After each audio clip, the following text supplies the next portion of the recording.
My daughter slammed her hand against the marble dining table and screamed, "Shut up, Dad. Nobody cares what you think you are, just a spare part in this house, so finish your food and go to your room." The crystal wine glass in front of me trembled. My son-in-law Brian smirked behind his napkin. My 16-year-old grandson Justin did not even look up from his iPhone, simply snickering as he typed a text message. For 71 years, I have lived by a code of logic and logistics. I served as a director of logistics for a global shipping firm for 3 decades. I moved cargo across oceans. I managed crises that could bankrupt nations. I have never been told to shut up in my own home. I did not yell back.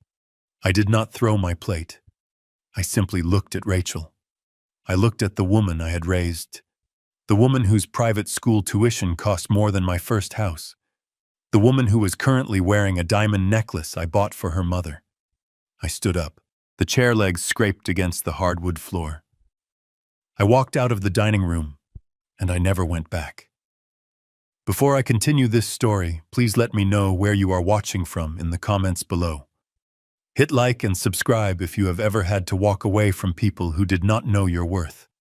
My name is Harold Anderson, but everyone calls me Hal. I am 71 years old, and for the last 5 years I have been a ghost in my own mansion. I sat in my study earlier that afternoon staring at a piece of paper that made my blood run cold. It was the monthly statement for the American Express Platinum card I authorized for Rachel. $14,500. The itemized list was a testament to her vanity. Pilates private sessions, a weekend spa retreat in Napa, 3 designer handbags. I picked up my pen, a heavy Mont Blanc that my late wife Catherine gave me for our 25th anniversary. I signed a check for $4,000 to a catering company called Elite Bites. This was for tonight's dinner.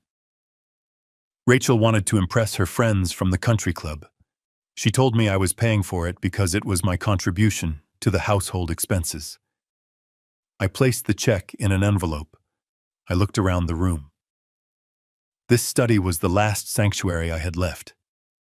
This house in Greenwich, Connecticut is worth $2 million. I bought it cash 10 years ago so Catherine and I could retire in comfort. It has 6 bedrooms, a pool, and a 3-car garage. But I do not sleep in the master bedroom anymore. 3 years ago, Rachel told me that she and Brian needed more space. They said my snoring was keeping them awake even though their room was down the hall. They moved my things into the guest room on the first floor next to the kitchen. It is a small room with a single window that looks out at the driveway. They took the master suite with the balcony and the jacuzzi. They took the space where Catherine took her last breath. I allowed it. I told myself it was to keep the peace. I told myself that family helps family. I was a fool. I looked at the calendar on my desk. Today was Friday. The dinner was scheduled for 7. Brian would be there. Brian is 40 years old and calls himself a serial entrepreneur. In the 10 years he has been married to my daughter, he has started 6 companies. None of them have made a single dollar of profit. I have funded every single one. He calls them seed investments. I call them charity. Last month he asked for $50,000 for a cryptocurrency trading bot. I refused. He has not spoken to me since. He walks past me in the hallway as if I am a piece of furniture. I checked the time. It was 6:30.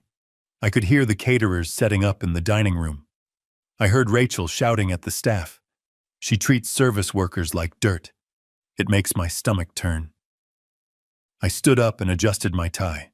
I put on my navy blue blazer. I still dress for dinner. It is a habit I cannot break. Dignity is a discipline. I walked out of my study and into the kitchen. The smell of roasted lamb filled the air. Rachel was there inspecting a tray of appetizers. She wore a silk dress that probably cost $2,000. She looked at me with critical eyes. "Dad, try not to embarrass us tonight," she said. Her voice was sharp. "The neighbors are coming over later for drinks. Just eat your dinner and then go to your room. Don't start telling your boring stories about shipping containers. Nobody finds them interesting." I nodded slowly. I did not trust my voice. I walked into the dining room. The table was set with my grandmother's silverware. Brian was already seated, pouring himself a glass of the Cabernet Sauvignon I had been saving for a special occasion. He did not ask if I wanted any. He filled his glass to the brim. Justin was slumped in his chair, wearing headphones. "Take those off, Justin," Rachel snapped as she sat down. Justin rolled his eyes and pulled the headphones down around his neck. The music was still playing, tinny and irritating. So Brian said, taking a large gulp of wine, "I have a meeting with a venture capitalist on Monday. This tech incubator idea is going to be huge. We are talking unicorn status in 3 years. Hal, you really should reconsider getting in on the ground floor." I cut my lamb. It was overcooked. I paid $4,000 for overcooked lamb. "I think I will keep my money in bonds, Brian," I said calmly. "My risk tolerance is low these days." Brian scoffed. "That is the problem with your generation. No vision. You just want to hoard wealth. You do not understand how the modern economy works." I chewed slowly. "I understand that you cannot spend money you do not have, Brian. I understand that revenue must exceed expenses. That is a timeless principle." Rachel sighed loudly. "Stop it, Dad. Don't start lecturing him. Brian is a visionary. You spent your life moving boxes.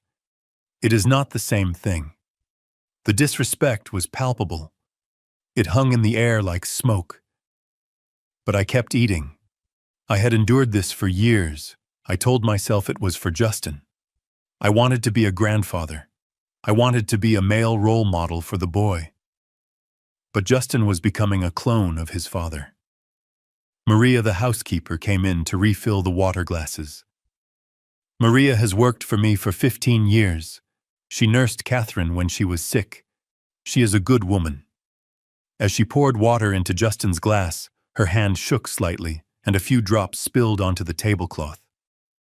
"Watch it, you idiot," Justin snapped. "Are you blind? Look what you did." He shoved his glass away, and water sloshed onto Maria's apron. She flinched and began to apologize profusely. "I'm so sorry, sir. I will clean it up." "Leave it," Justin said. "Just get out of my face. You are incompetent." Something inside me snapped. It was a small sound, like a dry twig breaking in a winter forest. It was the sound of my patience finally dying. I placed my fork down. "Apologize to her, Justin," I said. My voice was low, but it carried across the room. Justin looked at me with a sneer. "What? You heard me. You were rude. Maria is a human being. You will apologize to her right now." Justin laughed. A short, cruel sound. "She is the help, Grandpa. That is what she is paid for. To get yelled at when she messes up." He looked at his mother for support. Rachel was sipping her wine, looking bored. "Dad, leave him alone," Rachel said. "He is a teenager, and Maria is clumsy. She ruined the tablecloth." I looked at my daughter. I looked at the woman I held in my arms when she was born. The woman I comforted when she scraped her knee. The woman whose tuition debts I paid off so she could start her life debt-free. "Rachel," I said, "you are raising a brat. If you do not correct him now, he will become a useless man, just like his father." The room went silent. Brian turned purple. He slammed his wineglass down. "Hey, watch your mouth, old man. You are living in our house. You should show some respect." Our house. The words echoed in my ears. "This house is in my name, Brian," I said. "I bought it. I pay the taxes. I pay the electricity that powers your video games. I pay for the food in your stomach. You are a guest here. A permanent, ungrateful guest." That was when it happened. Rachel stood up. Her face was twisted with rage. "Shut up, Dad," she screamed. "Just shut up. I am so sick of your arrogance. Nobody cares what you think. You are just a spare part in this house. We only keep you around because we feel sorry for you. You are a lonely, bitter old man. So finish your food and go to your room. And stay there. I looked at her. I looked at Brian, who was smirking. I looked at Justin, who was typing on his phone again, probably telling his friends how his grandpa was causing a scene. I felt a strange sensation wash over me. It was not anger. It was not sadness. It was clarity. Absolute, cold clarity. For years I had been terrified of being alone. I tolerated the insults, the theft, the disrespect because I thought loneliness was the worst fate. But looking at these three people, these parasites feeding on my life force, I realized I was already alone. I had been alone since Catherine died. These people were not my family. They were my tenants. And they were delinquent. I did not say a word. I did not finish my food. I stood up. I smoothed my blazer. I turned around and walked out of the dining room. "Where are you going?" Rachel shouted after me. "Do not walk away when I am talking to you." I ignored her. I walked down the hallway past the guest room that was supposed to be my bedroom. I did not go in. I walked straight to my study. I closed the door and locked it. I went to the wall safe behind the painting of the ship I used to captain. I spun the dial. 041252, Catherine's birthday. The heavy steel door clicked open. Inside were my passports, the deed to the house, some gold coins, and a thick yellow folder. I had prepared this folder 2 years ago. I called it Plan B. I hoped I would never have to use it. It contained the nuclear codes for my life. I took the yellow folder. I took my passport. I took the spare key to my Lincoln Continental. I put them in my leather briefcase. I looked around the study one last time. I looked at the photos on the shelf. Me and Catherine in Paris. Me and a young Rachel at her graduation. I took the photo of Catherine and put it in my pocket. I left the photo of Rachel. I unlocked the study door. I walked to the front foyer. The voices from the dining room were loud. They were laughing now. They were mocking me. "He will be back," Brian said. "He has nowhere else to go. He is too old to function on his own." I opened the heavy oak front door. The night air was crisp. I stepped out onto the porch. I had my house keys in my hand. The brass key to the front door. The silver key to the back gate. The electronic fob for the alarm system. Rachel opened the dining room door and stuck her head out into the hallway. "Dad." "Where are you going? It is 8 o'clock. You cannot drive at night. Your eyes are bad." My eyes were perfect. I had LASIK surgery 6 months ago. I just never told them because I didn't want to drive them to the mall. "I am going out," I said. "Don't be ridiculous," Rachel huffed. "Come back inside. If you leave now, do not expect me to open the door for you at midnight. I am changing the alarm code." I looked at the keys in my hand. I looked at the manicured lawn that I paid $500 a month to maintain. I looked at the house that was supposed to be my legacy. "You do not have to worry about that, Rachel," I said. I raised my arm and threw the keys. They sailed through the air, catching the light from the porch lantern. They landed with a soft clatter in the dense, thorny rose bushes that lined the driveway. Rachel gasped. "What are you doing? Have you lost your mind? Pick those up right now." I turned my back on her. I walked to my car. I got in and started the engine.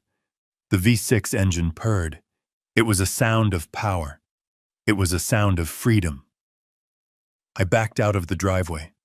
I saw Rachel standing in the doorway, screaming something, but I could not hear her through the soundproof glass. I did not look back. I drove down the long, winding driveway and turned onto the main road. I drove for 30 minutes until I reached the city center. I pulled up to the valet stand at the Ritz-Carlton. "Good evening, sir," the valet said, opening my door. "Welcome back, Mr. Anderson." I handed him the keys. "Keep it close, son," I said. "I might need it in the morning." I walked into the lobby. The marble floors shone. The air smelled of fresh lilies. I approached the reception desk. The manager knows me. I have maintained a corporate membership here for 20 years. Another thing Rachel did not know. "Mr. Anderson, what a surprise," the manager said. "We were not expecting you." "I need a suite, Michael," I said, "for an indefinite period. And I need you to send a bottle of your best scotch to the room." "Certainly, sir." The usual. I went up to the penthouse suite. I sat on the velvet sofa and poured myself a drink. I took a sip. It burned in a good way. I pulled my phone out of my pocket. I had 15 missed calls from Rachel. 7 text messages. "Where are you?" "This isn't funny, Dad. Pick up the phone. You are acting like a child. We are worried sick. Brian is going to call the police. Answer me." I did not answer. I opened my contacts list and scrolled down to the letter L. Leonard Ross. Leonard has been my lawyer and my best friend for 40 years. He is the nastiest shark in the legal waters of New York, but he is loyal to me. I pressed call. It rang twice. Hal Leonard's voice was gravelly. "It is 9 o'clock on a Friday. Did someone die?" "Not yet," I said. "But the old Hal Anderson is dead." "What happened, Hal?" "They crossed the line, Leonard. Rachel told me to shut up. She told me I was a spare part."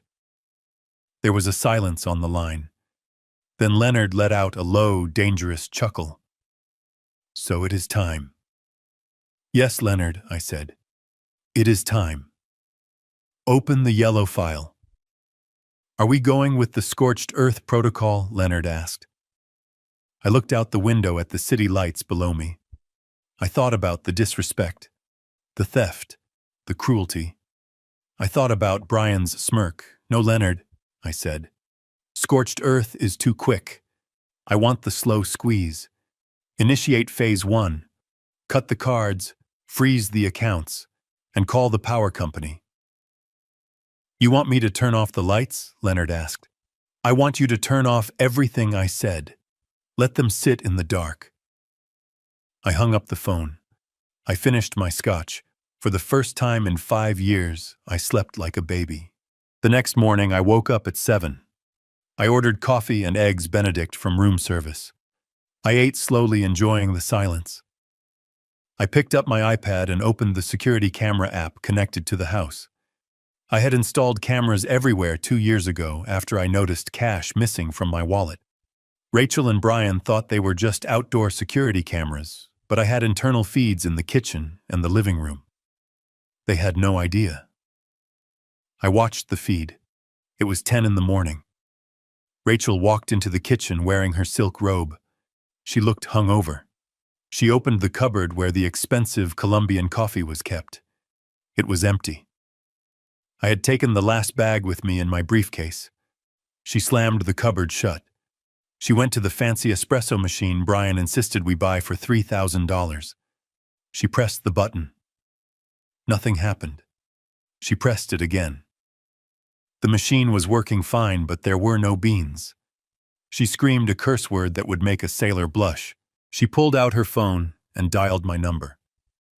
On my iPad screen, I saw my phone light up. I declined the call. She threw her phone on the counter. She stormed to the fridge. She opened it. It was fully stocked with organic food I had paid for. She took out a carton of orange juice and drank directly from the carton. Then the doorbell rang. I switched the camera view to the front porch. It was Mr. Henderson, the landscaper. He was a big man with a thick mustache. He looked impatient. Rachel opened the door. "What do you want?" she snapped. "I want my money, Mrs. Anderson," Mr. Henderson said. $400 for this week's work. Your father usually leaves cash in an envelope under the mat. It is not here. My father is out running errands." Rachel lied. "Come back later." "I cannot come back later," Henderson said. "I have a crew to pay. I need the money now or we stop working, and we take the new hydrangeas we just planted." Rachel scoffed. Fine. Do you take cards? I have a square reader on my phone, Henderson said. Rachel marched back into the house and grabbed her purse. She pulled out the black Amex card. My card. The one she was an authorized user on. She marched back to the porch and handed it to Henderson. He swiped it. He frowned. He swiped it again. It is declined, ma'am. That is impossible, Rachel said. That card has no limit. Try it again. He tried it again. Declined. Do you have another card? Henderson asked. Rachel pulled out a Visa. Declined. She pulled out a MasterCard. Declined. I sat in my hotel suite sipping my coffee. Leonard works fast. He had canceled every supplementary card at 9 a.m. sharp. This machine must be broken, Rachel yelled. The machine is fine, Lady Henderson said. Look, I am taking the hydrangeas, and do not call us again until you have cash. He walked away. Rachel stood on the porch in her robe, watching him dig up the expensive flowers she had demanded I buy last week. She looked furious. She looked scared. I zoomed in on her face. This was just the beginning. The gardening bill was $400. The mortgage payment was due on Monday. The electricity bill was due on Tuesday. And Brian's car lease payment was due on Wednesday. I watched as Brian walked out onto the porch, rubbing his eyes. What is going on, babe? He asked. The cards are not working, Rachel screamed, and Dad is not answering. Brian laughed. He probably forgot to pay the bill. The old man is losing it. Do not worry, I will go to the bank and sort it out. I need to transfer some funds anyway for my meeting. I watched Brian walk to the driveway. He approached his Mercedes S-Class, a car I leased in my name because his credit score is lower than the temperature in Antarctica. He pressed the unlock button on his key fob. Nothing happened. He pressed it again. Nothing. He pulled on the handle. Locked. I smiled. The leasing company has a wonderful feature called remote immobilization. If the owner reports the vehicle as possibly compromised, they lock the engine and the doors remotely. I had reported it compromised at 8 a.m. Brian kicked the tire. He looked like a child who had dropped his ice cream. This was going to be a very interesting weekend. I poured myself another cup of coffee and settled in to watch the show. But I knew this was just the soft opening. The real main event was coming. I had a meeting with a real estate investor named Mr. Henderson on Monday. Not the gardener. A different Mr. Henderson. A man who specializes in a very specific type of property transaction called a life estate deed. Rachel thought she was inheriting a mansion. She was about to find out she was inheriting a nightmare. The phone rang. It was Leonard. Phase 1 is complete, Hal, Leonard said. The banks are locked, the credit lines are frozen, and I just sent a courier to the house with a notice. What notice? I asked. A notice of breach of contract, Leonard said, regarding the authorized user agreement. It states that any attempt to access the accounts is now considered fraud. Perfect, I said. Hal Leonard paused. Are you sure you want to go through with the power cut? It is going to be 90 degrees this weekend.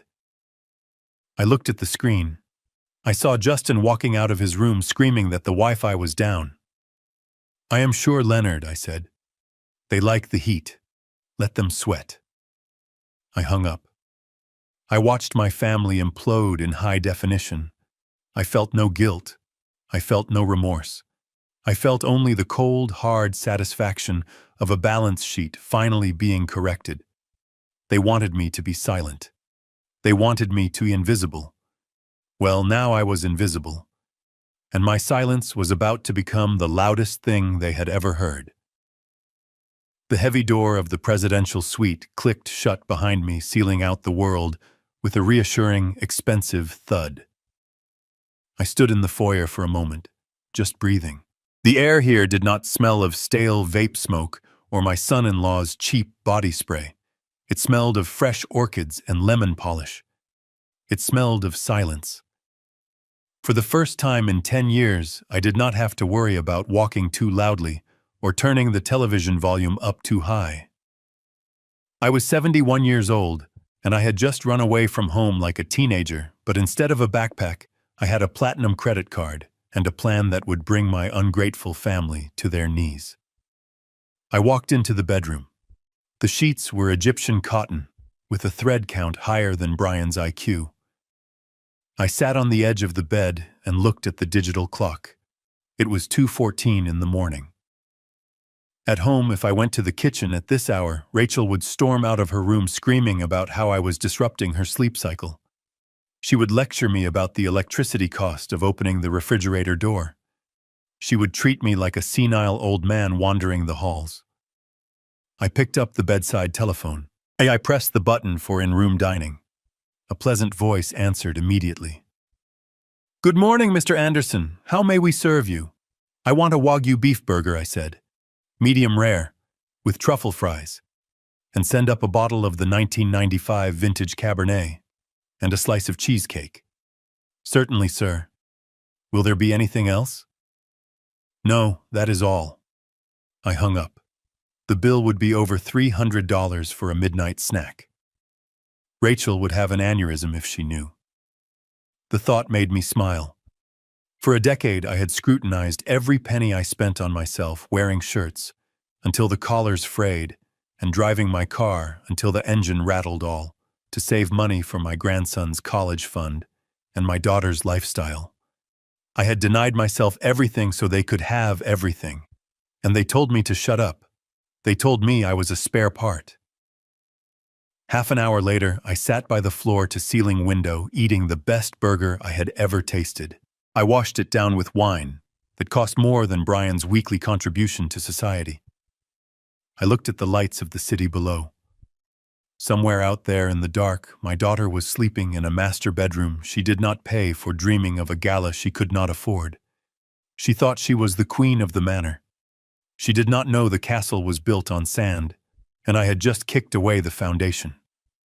I wiped my mouth with a linen napkin and picked up my cell phone. I dialed Leonard. I knew he would be awake. Leonard Ross sleeps 3 hours a night and spends the rest of the time figuring out how to legally destroy people who annoy him. He answered on the first ring. "Status report, Hal." "I am at the Ritz," I said. "I just ordered room service." "It tasted like victory," good Leonard said. "Now about the assets. I have the paperwork ready for the freeze. Do you want to give them a warning shot, or do you want to drop the guillotine?" "Drop it," I said. "I want full Phase 1 implementation." "Understood," Leonard said. "I am logging into the joint accounts right now. I am transferring the liquid cash into a holding trust in your name only. By the time they wake up, the checking account balance will be 0.00. "Do it," I said. "And the credit cards?" Leonard asked. "You have 4 authorized user cards linked to your primary Amex Centurion account. Rachel, Brian, and Justin." "Cancel them," I said. "Do not just suspend them, Leonard. Report them as compromised. Flag them for fraud. I want the terminals to scream declined when they try to buy a stick of gum." "Done," Leonard said. "I can hear the keystrokes. What about the utilities?" "Kill them," I said. "Electricity, water, gas, internet. Cancel the contracts. Tell the providers the owner has vacated the premises and any further service is unauthorized. It will take 24 hours for the physical shut-off," Leonard warned. "That is fine," I said. "Let them have one last day of comfort. It will make the darkness feel even colder." "Anything else, Hal?" "Yes," I said. "The life estate deed. The nuclear option." "I have the papers on my desk," Leonard said. "Mr. Henderson is ready to move. But Hal, once we execute that deed, there is no going back. The house belongs to the investment firm. You lose the title." I looked at the reflection of my face in the dark window. I looked old, but my eyes were sharp. "I lost that house a long time ago, Leonard," I said. "It ceased to be a home the day my wife died. Now it is just a building filled with parasites. Sign the papers. Transfer the title. I want Henderson to evict them before the ink is dry. Consider it done, Leonard said. Try to get some sleep, Hal. Tomorrow is going to be a bloodbath. I hung up the phone. I finished my wine. I crawled into the massive soft bed and closed my eyes. For the first time in years, I did not dread the morning. I could not wait for the sun to rise. I could not wait for the show to begin. The sun was high over the city, streaming through the floor-to-ceiling windows of my suite at the Ritz. But on the screen of my iPad, it was just another gloomy morning in the house that used to be my prison. I sat in a plush armchair, nursing a cup of fresh black coffee that I had not brewed myself. It was 10:15 in the morning. At home, this was the time the house usually held its breath, waiting for the Queen to descend. I watched the live feed from the kitchen camera. The room was pristine because I had cleaned it before I left. The granite countertops gleamed under the recessed lighting. The silence was absolute until Rachel walked in. She was wearing a silk kimono that cost $600, a gift from me last Christmas, which she had complained was the wrong shade of peach. Her hair was a mess and she was dragging her feet. She went straight to the coffee pot on the counter. For 10 years, my morning routine had been a military operation designed to service her comfort. I would wake up at 5:30. I would grind the beans. I would ensure the water was filtered. By the time Rachel woke up at 10, there would be a fresh pot of artisanal roast waiting for her, alongside sliced fruit and toast. Today, the pot was cold and empty. The fruit bowl was bare. I saw her stop. She stared at the empty machine. She blinked slowly as if she were witnessing a violation of the laws of physics. She turned around and looked at the door to the guest room. "Dad," she yelled. Her voice was raspy with sleep. "Dad, where's the coffee?" There was no answer. I took a sip of my own coffee in the hotel room. It was delicious. She groaned and marched over to the machine. She opened the lid. Empty. She opened the canister where I kept the beans. Empty. I had poured them into the trash before I left. Petty perhaps, but effective. She slammed the canister down. "Useless old man," she muttered.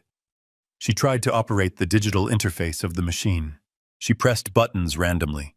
Rachel is a woman who claims to be a marketing genius, yet she cannot operate a coffee maker because she has never had to.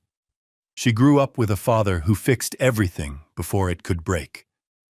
She poked the screen harder. The machine beeped an error code. She kicked the cabinet. I felt a cold satisfaction. This was the first crack in the facade. She was not angry because she was thirsty. She was angry because the service had stopped. The invisible servant was gone. The doorbell rang. It was a sharp, intrusive sound. Rachel jumped. She looked at the digital clock on the oven. 10:20. She tightened her robe and walked to the front door. I switched the camera feed to the porch camera. Standing there was Mr. Kowalski. He has been taking care of the grounds for 5 years. He is a hard-working man who runs a cash-only business. Every Saturday morning at 10:30 sharp, I would hand him an envelope with $400. Rachel knew this. Or rather, she knew the lawn magically stayed manicured, but she never concerned herself with the mechanics of the transaction. She opened the door. She did not smile. "What is it?" she asked. Mr. Kowalski took off his cap. He looked uncomfortable. "Good morning, Mrs. Anderson. I am just waiting for your father. He usually has the envelope ready." "My father is not here right now," Rachel said dismissively. "You can come back next week." Kowalski shifted his weight. "With all due respect, ma'am, I cannot do that. We just finished the aeration and overseeding. That is a big job. Materials cost money. I need to pay my crew today." Rachel rolled her eyes. "Fine. How much is it?" $400. Rachel huffed and turned back into the house. She walked to the kitchen island where her purse was sitting. I watched her rummage through it. She pulled out her wallet. She opened it. It was empty of cash. Rachel never carries cash. Why would she when she has a father who acts as a walking ATM? She pulled out the black card, the heavy titanium American Express Centurion card. It shines under the kitchen lights. It is a symbol of ultimate buying power. It is the card she uses to buy her shoes, her spa days, and her validation. It is the card linked directly to my primary account. The card I had Leonard report as stolen at 9 o'clock this morning. She walked back to the front door. "I do not have cash," she said, handing the card to Kowalski. "Do you have a reader?" Kowalski nodded. He pulled a small white square reader from his pocket and plugged it into his phone. He swiped the black metal card. I leaned forward in my hotel chair. This was the moment where the rubber meets the road. Kowalski looked at his phone. He frowned. He swiped the card again. "It is not going through, ma'am," he said. Rachel laughed a short, incredulous sound. "Do not be ridiculous. That card has no limit. It is an Amex Centurion. Try it again. Your internet is probably bad." He tried it again. He showed her the screen. "Declined code 05. Pickup card." Rachel snatched the card back. She looked at it as if it had betrayed her. "There must be a mistake," she said. Her voice was rising an octave. "My father probably forgot to pay the bill. He is getting senile. Here, try this one." She handed him a Visa. This was a supplementary card on my Chase Sapphire account. Kowalski swiped it. Declined. Rachel's face began to flush, a deep red stain creeping up her neck. This was not just inconvenience. This was humiliation. This was a wealthy woman in her silk robe being told she was broke by the gardener in front of her neighbors. "I cannot believe this," she shrieked. "Just wait here." She ran back into the kitchen. She grabbed her phone. She dialed my number. On my iPad screen, I saw the incoming call notification. I let it ring. I watched her on the camera pacing the kitchen floor, biting her thumbnail. She looked small. For the first time in years, she looked small. She hung up and ran back to the door. "Look, he is not answering. You will just have to bill us later." Kowalski put his cap back on. His face was hard. "I do not do billing, Mrs. Anderson. I work for cash. If you cannot pay, I cannot come back, and I will be taking the fertilizer bags we left in the shed." He turned and walked away. "Fine," Rachel screamed after him. "Go. We will find someone better." She slammed the heavy oak door. She leaned against it, breathing hard. She looked at the credit card in her hand. She looked at the empty house. For 38 years, she has walked through life with a safety net woven from my bank accounts. She has never known the terror of a declined transaction. She has never known the shame of not being able to pay a man for his honest work. She walked back to the kitchen. She opened the fridge and stared blankly at the shelves. She was looking for comfort, but there was none. She was looking for answers, but the house was silent. She slammed the fridge door. "Dad," she screamed into the empty room. "Dad, pick up the damn phone." I took another sip of my coffee. It was getting cold, but it still tasted sweet. I did not pick up the phone. I simply watched. This was the first lesson. The world does not care who your father is if the card does not swipe. She was about to learn that her status, her pride, and her lifestyle were all leased. And the lease had just expired. My iPhone sat on the polished mahogany desk of the hotel suite, vibrating with the relentless persistence of a trapped insect. I did not turn it off. I did not put it in a drawer. I left it right there next to my glass of iced water and my new leather-bound notebook. I wanted to see the desperation. I wanted to measure the panic. In logistics, we call this monitoring the supply chain disruption. When the flow of goods stops, the stakeholders scream. And my family was screaming. The screen lit up again. Rachel. This was her 12th attempt in the last hour. I watched the name flash white against the black background. A photo appeared next to her name. It was a picture from her wedding day 15 years ago. She looked happy then. I paid $80,000 for that wedding. I paid for the dress, the flowers, the open bar that Brian drank dry. I remember she hugged me that day and said I was the best father in the world. Now the phone just buzzed and buzzed until the screen went dark again. I took a sip of water and tapped the voicemail icon. The red number indicated 9 new messages. I put the phone on speaker. I leaned back in my chair, crossing my legs. It was time for the performance review. Message 1. 10:45 a.m. Rachel. Her voice was high-pitched, tight with indignation. Dad, this is ridiculous. The gardener just left and took the hydrangeas. Do you hear me? He dug them up. You need to call him and fix this. And transfer money to the joint account immediately. I am at the grocery store, and I do not have cash. This isn't funny. Pick up the phone. Delete. I tapped the trash icon. No concern. Just demands. She was still operating under the assumption that this was a clerical error. Message 2, 11:15 a.m. Brian. His voice was breathless. I could hear wind in the background. He was probably walking home from his locked car. Hey, Hal. It's Brian. Listen, buddy, there seems to be a glitch with the Mercedes. The leasing company says it is reported stolen. I know you probably hit the wrong button on your computer or something. Just give them a call, okay? I have a big meeting with investors in an hour. I cannot be late.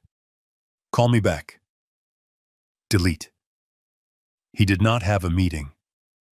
Brian never has meetings on Saturdays. He has poker games.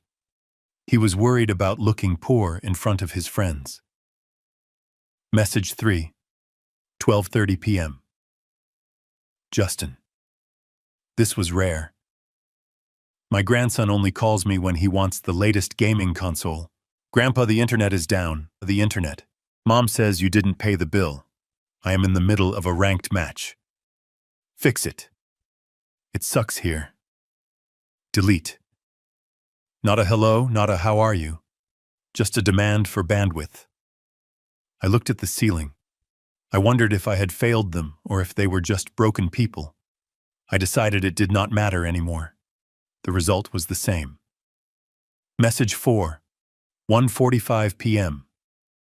Rachel again. The tone had shifted. The anger was being replaced by a strategic layer of fake concern. This was the dangerous phase. Dad, we are getting worried. You never disappear like this. Brian thinks you might be having an episode. You know, like confusion. We just want to make sure you are safe. Please call us. If you don't, we might have to call the hospitals or the police. We just love you, Dad. Please. I let that one linger for a moment before hitting delete. Love. She used the word like a currency she had counterfeited. She was building a narrative. She was laying the groundwork for the senility argument. If I was missing, I was confused. If I was confused, I needed a guardian. If I had a guardian, she got control of the accounts. It was a transparent, clumsy gambit. Message 5, 2:10 p.m. Brian again. He sounded sweaty. Hal, pick up. Rachel is crying. She is really scared. Look, if this is about the $50,000 I asked for, we can forget it. Okay. Just come home. We can talk about the rent or whatever. Just stop this. I laughed. A dry sound in the empty room. He thought this was a negotiation. He thought he could barter with me. He did not understand that the store was closed. The inventory was gone. I watched the screen light up again. Rachel. I let it ring. I imagined her in that big kitchen, the one with the granite island. I paid for holding her phone with a white-knuckled grip. She was realizing that the silence on my end was not an error. It was a wall. For years I had answered every call. I had rushed to every emergency. A flat tire at midnight, a bounced check, a leaky roof. I was their fixer. I was their safety net. Now I was just a vibration on a table in a hotel room they could not afford. I opened my notebook. I wrote down the time and a brief summary of each call. Documentation is key. If they tried to claim I abandoned them or that I was mentally unfit, I would have a record of their harassment. I would have a timeline of their greed. The phone buzzed again. A text message from Rachel popped up on the lock screen. "Dad, please. I am sorry if I said something wrong. Just come back." If. That two-letter word told me everything. She was not sorry she had told me to shut up. She was not sorry she had treated me like a servant. She was sorry that the consequences had arrived. She was sorry the wallet had walked out the door. I turned the phone over face down. I did not want to see their names anymore. The silence in the room was heavy, but it was mine. I had spent a lifetime responding to their noise. Now they would have to learn to live with my quiet, and the quiet was going to get much, much louder. I shifted my attention from the phone to the live feed on my iPad. It was 2:30 in the afternoon. The sun was blazing down on the driveway, turning the asphalt into a skillet. The black Mercedes S-Class sat there gleaming like a dark jewel. It was a beautiful machine, a V8 bi-turbo engine, massage seats, and a sound system that cost more than my first car. I leased it 3 years ago because Brian said he needed a vehicle that projected success to potential investors. He said image was half the battle. I paid the $3,000 a month lease. He paid for the pine tree air freshener dangling from the rearview mirror. I watched the back door of the house open. Brian stepped out. He had changed clothes. He was wearing a light gray suit and loafers without socks. He had his leather portfolio tucked under his arm and his sunglasses on. He looked like a man's on his way to close $1 million deal. I knew better. He was on his way to a poker game at the country club, where he would bet money he did not have and drink scotch he could not afford. He was escaping. He was leaving Rachel to deal with the gardener and the empty fridge while he went to play big shot with his friends. He walked with a swagger. He adjusted his cuffs. He looked at the house one last time, shaking his head with a look of annoyance. He was probably muttering about how unreasonable I was being, about how inconvenient it was that the old man had thrown a tantrum. He approached the car. He pressed the unlock button on the key fob. The lights flashed. The mirrors unfolded. The car welcomed him. It did not know yet that it was a trap. He opened the heavy driver's side door and slid into the Napa leather seat. He closed the door. I could imagine the silence inside. The S-Class is built like a vault. It seals out the world. He placed his portfolio on the passenger seat. He checked his reflection in the vanity mirror. He smiled at himself. A shark in a shark tank. He pressed the start button. On my screen, nothing happened. No smoke from the exhaust. No vibration. Just stillness. Brian frowned. He pressed the button again, harder this time. Still nothing. He looked at the dashboard. He tapped the steering wheel. He was probably thinking it was a dead battery. He was probably thinking he would have to call roadside assistance, which was included in the lease I paid for. Then the infotainment screen lit up. I could not hear the audio from inside the car, but I knew exactly what it was saying. I had authorized the command through the Mercedes Me Connect app at 8:15 that morning. It is a feature designed for theft recovery. It immobilizes the engine and locks the doors to contain the perpetrator until the police arrive. Brian stared at the screen. His mouth opened. He took off his sunglasses. The message on the dashboard would be flashing in red letters. Vehicle reported stolen. Engine disabled. Authorities notified. He grabbed the door handle and pulled. It was locked. He pulled again, yanking it violently. The electronic deadbolts were engaged. He hit the unlock button on the door panel. Nothing. He hit it again and again, his finger stabbing the plastic. The car was in lockdown mode. It had become a prison cell lined with leather and walnut wood. He started to panic. I could see it in his body language. He turned toward the passenger door and lunged across the console. He pulled that handle. Locked. He tried the back doors. Locked.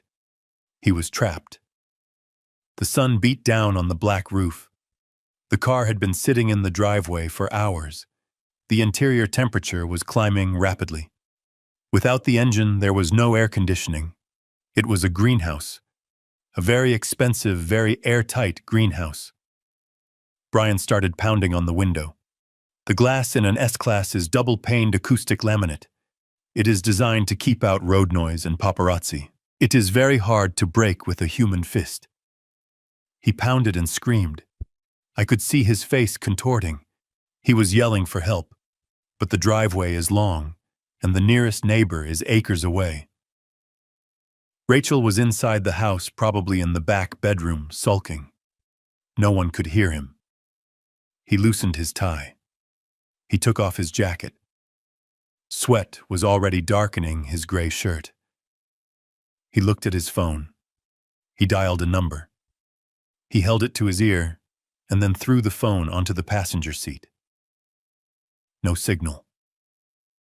The metallized glass in the car's body acted as a Faraday cage, blocking most signals, and what little got through was probably too weak for a call. Or maybe I had just gotten lucky. 10 minutes passed. Brian was soaked. His hair was plastered to his forehead. He was red-faced and gasping. He looked like a fish flopping on a deck. He was no longer the cool entrepreneur. He was a terrified man, realizing he had no control. He kicked the dashboard. He tore at the leather steering wheel. He was destroying the interior of a car he did not own. I watched calmly. I took a bite of a crisp apple. This was the man who called me a spare part. This was the man who spent my retirement savings on vanity projects. Now he was sweating out his arrogance one drop at a time. Finally, he reached into the back seat. He grabbed a heavy metal flashlight he kept there for emergencies. He swung it at the driver's side window. The glass cracked, but did not shatter. He swung again with all his might. A spider web of fractures appeared. He hit it a third time, screaming in rage. The safety glass finally gave way, crumbling into thousands of small cubes that rained down onto his lap and the driveway. He cleared the jagged edges with his briefcase, ruining the leather. He scrambled out of the window head first. He fell onto the hot asphalt, scraping his hands and knees. He lay there for a moment, panting, heaving, trying to catch his breath. His suit was ruined. His dignity was gone. He looked like a criminal who had just botched a getaway. He stood up shakily. He looked at the broken window. He looked at the silent car. He kicked the tire and immediately grabbed his foot, hopping in pain. He screamed at the sky. He looked at the security camera mounted on the garage. He knew. In that moment, he knew I was watching. He raised his middle finger at the lens. I smiled. It was an impotent gesture, a last gasp of defiance from a defeated man. He limped toward the house, leaving the car open and broken in the driveway. The alarm finally started to blare, a rhythmic honking that echoed through the quiet neighborhood. I closed the app. The car was totaled effectively. The interior damage, the broken glass, the electronics. The lease terms were clear. Any damage caused by negligence or misuse was the responsibility of the lessee. That was me. But I had insurance. And Brian. Brian had nothing. He had no car. He had no meeting. He had no poker game. He was trapped in a house with no money, no internet, and a wife who was rapidly realizing her husband was as useless as a screen door on a submarine. I picked up my notebook. I wrote down. 2:45 p.m. Brian attempts unauthorized use of vehicle, damages property, escapes. I closed the book. The heat was rising in Greenwich, and I was just turning up the thermostat. The next phase was going to be even hotter. The utilities were scheduled to cut off at midnight. They would wake up tomorrow in a house that was not just broke but broken, and I would be here eating room service and planning the grand finale. It was Sunday morning, the day the lights went out in Greenwich. I sat on the balcony of my hotel suite, watching the city wake up below me. The sky was a brilliant cloudless blue, promising a temperature in the mid-90s.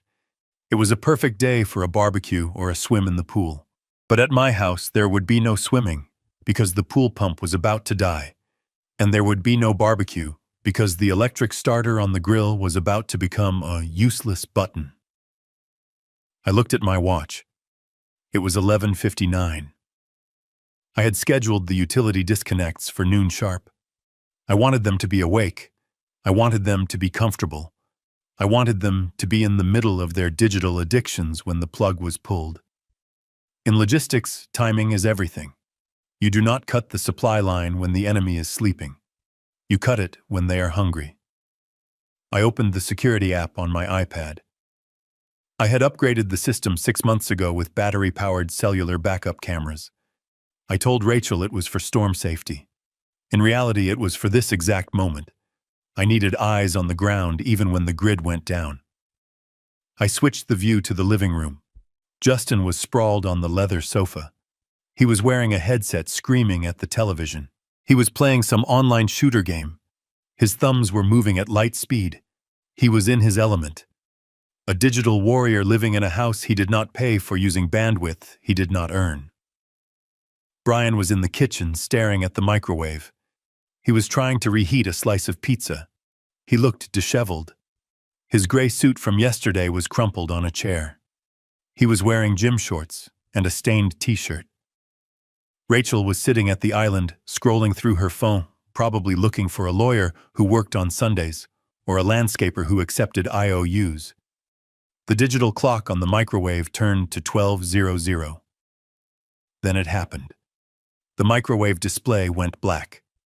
The hum of the refrigerator compressor cut out. The ceiling fans spun slower and slower until they stopped. The ambient noise of a modern home, the buzz of electricity, the whir of the air conditioning simply vanished. Silence. For 3 seconds, there was absolute silence. Then a scream tore through the house. It came from the living room. It was a primal sound, like an animal caught in a trap. "No," Justin shrieked. "No, no, no, lag, lag, lag." He threw his controller at the TV. It bounced off the dark screen. "What happened?" he yelled. "Mom, the Wi-Fi. I lost connection. I was on a kill streak. Fix it. Fix it now." Rachel looked up from her phone. The Wi-Fi symbol on her screen had probably disappeared. "The power is out," she said. Her voice was calm at first. "Just a nuisance." Brian tapped the microwave. "Great," he muttered. "Now my pizza is cold." "Check the breaker box," Rachel said. "Dad probably tripped a fuse with his old equipment." I watched Brian walk to the utility closet. He opened the panel. He flipped the master switch off and on. Nothing. He flipped the individual breakers. Click, click, click. The sound echoed in the dead air. Nothing happened. "It is not the breakers," Brian called out. "The meter is dead." Rachel stood up. She walked to the window. She looked at the neighbor's house across the lawn. Their porch lights were on. Their fountain was running. "The neighbors have power," she said. A note of panic crept into her voice. "Why don't we?" Justin ran into the kitchen. He was red-faced. He was shaking. "I cannot connect to the hotspot either," he screamed. "There is no service." I smiled. I had canceled the family data plan 10 minutes ago. They were now relying on the mercy of public towers, which were notoriously weak in our valley. "It is getting hot in here," Brian said, wiping his forehead. Without the central air conditioning, the house was basically a glass oven. The sun beat down on the large windows. The insulation that kept the heat in during winter was now trapping the solar radiation. The temperature inside would climb to 90 degrees within hours. Rachel went to the sink to get a glass of water. She turned the handle. A thin trickle came out, then a sputter, then nothing. The house is on a well system. The well pump runs on electricity. No power means no water. No water means no ice, no showers, and most importantly, flushing toilets. Rachel turned the handle back and forth frantically. The water, she whispered. The water is gone too. This is impossible, Brian said. This is a utility failure. I am calling the power company. He pulled out his phone. I watched him dial. I could imagine the automated message he was hearing. We are sorry, the account associated with this number has been closed by the account holder. He lowered the phone slowly. His face was pale. They said the account is closed, Rachel. They said the owner terminated service. Rachel grabbed the counter. She looked at the security camera in the corner of the ceiling. She stared right at me. She knew. He turned it off, she hissed. He turned everything off. Justin kicked the island. I hate him, he screamed. I hate him. I am going to fail my rank. He does not care about your rank, Justin, I said to the empty hotel room. He cares about respect, and you just ran out of credit. I switched the camera view to the pantry. I looked at the shelves lined with gourmet food, truffle oil, imported pasta. Then I looked at the refrigerator. It was a Sub-Zero model that cost $12,000. Inside it was stocked with $300 worth of organic grass-fed steaks. There was a jar of caviar Brian had bought to celebrate his non-existent business deal. There were artisanal cheeses. There was fresh salmon. The temperature inside that metal box was rising. Bacteria were beginning to multiply. The steaks were starting to sweat. The milk was starting to sour. By tomorrow morning, the smell would be unbearable. That food represented hours of my labor. It represented early mornings and late nights at the shipping yard. Now it was rotting, just like their inheritance. I watched Rachel open the freezer. She pulled out a tub of Ben & Jerry's ice cream. It was already soft. She grabbed a spoon and started eating it aggressively. It was a childish act of consumption. If she couldn't save it, she would eat it. Brian sat at the table. He put his head in his hands. What are we going to do? He asked. We cannot stay here without AC. It is going to be sweltering. We are not going anywhere, Rachel snapped. That is what he wants. He wants to flush us out. We are staying. Justin groaned. Without internet. Are you crazy? I am going to Kyle's house. You are staying here, Rachel yelled. We need to present a united front. When he calls, we need to be here. He is not going to call, Brian said. His voice was hollow. He blocked us, Rachel. The car is bricked. The cards are dead. The lights are out. He is not playing games. This is war. I closed the iPad cover. Brian was smarter than he looked. It was indeed war. And I had just cut off their supply lines. Siege warfare is a slow, ugly business. It breaks the spirit before it breaks the body. They were trapped in a mansion that was rapidly becoming a tomb. A dark, hot, silent tomb filled with the stench of spoiling luxury. I stood up and walked to the thermostat on the wall of my suite. I turned it down to 68 degrees. A cool breeze drifted from the vents. I ordered a glass of iced tea. I had all the time in the world. They had until the ice cream melted, and it was melting fast. It was 4:00 in the afternoon when the inevitable knock came at the door of my suite.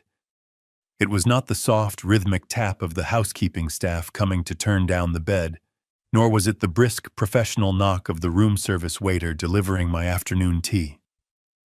This was a heavy, authoritative pounding. It was the sound of the state demanding entry. I did not jump. I did not panic. In the world of logistics, you learn that every action has a reaction, and I had calculated this specific reaction 12 hours ago. I stood up from the desk where I had been reading the Wall Street Journal. I checked my reflection in the mirror. I was wearing a fresh white dress shirt, pressed crisp trousers, and my reading glasses. I looked like a retired executive enjoying a vacation, not a confused geriatric wandering in a fog. I walked to the door and looked through the peephole. 2 uniformed officers from the Greenwich Police Department stood in the hallway. One was a young man looking tense and ready for a struggle. The other was a veteran sergeant looking tired. They expected to find a senile old man, perhaps in his pajamas, perhaps shouting at the television. I opened the door. "Good afternoon, officers," I said. My voice was calm, level, and welcoming. "Can I help you, gentlemen?" The sergeant blinked. He looked at the room number on the brass plaque, then back at me. The disconnect between the description he had been given and the reality standing before him was palpable. "Are you Harold Anderson?" the sergeant asked. "I am," I replied. "Please come in. It is cooler inside." They stepped into the suite. Their eyes scanned the room. They saw the organized desk, the made bed, the absence of chaos. They saw a man in control of his environment. Mr. Anderson, the younger officer, began, his hand resting near his belt. "We received a call from your daughter, Rachel Anderson. She is very concerned. She stated that you have been missing for 24 hours, that you suffer from advanced dementia, and that you require medication for a heart condition which you left behind. She believes you are a danger to yourself." I smiled. It was a thin smile. Rachel had played the silver alert card. It was a desperate move. She wanted to weaponize the police to drag me back to the house, to force me back into my role as the ATM. She had lied about the medication. My heart is as strong as an ox. I motioned to the sitting area. "Please sit down," I said. "Would you like a bottle of water? Or perhaps some Earl Grey tea?" It just arrived. The officers exchanged a glance.